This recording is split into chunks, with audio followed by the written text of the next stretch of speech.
একেবারে বেসিক লেভেলে যারা আছেন, যারা এখনো বুঝেন না একটা ক্যাপাসিটর কিভাবে পরিমাপ করতে হয়, ক্যাপাসিটরটি কখন রিপ্লেস করতে হইব, আজকের এই ভিডিওটা তাদের জন্য।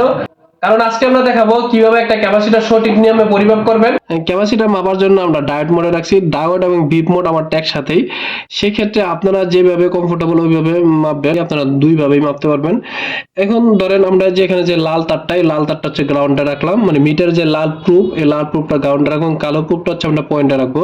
ক্যাপাসিটর যখন আমরা এক টার্মিনাল ধরবো তখন এখানে দেখেন একই সাথে বিদ্যুৎ আছে এবং জিআর হচ্ছে 1.7। তো আমরা যখন অপর পাশে ধরবো তখন এখানে দেখেন একই সাথে বিদ্যুৎ আছে এবং জিআরও সেম 1.7।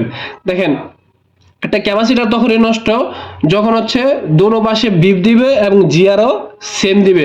এবং জিআরটা আপনারা একটু খেয়াল করবেন, দেখবেন জিআরটা গ্রাউন্ড বরাবর দেয় কিনা, অর্থাৎ গ্রাউন্ডে ধরার পর যে জিআর দেওয়ার কথা ওই জিআরটাই ক্যাপাসিটর টার্মিনাল দেয় কিনা। যদি ক্যাপাসিটর দোনো টার্মিনালের গ্রাউন্ড বরাবর জিআর এবং একই সাথে বিপ দেয় তখন আপনারা ওই ক্যাপাসিটরকে নষ্ট হিসেবে ধরে নেবেন। আশা করি আমাদের এই সংক্ষিপ্ত বিষয়টা আপনারা বুঝতে পেরেছেন। সবাইকে ধন্যবাদ। আসসালামু আলাইকুম।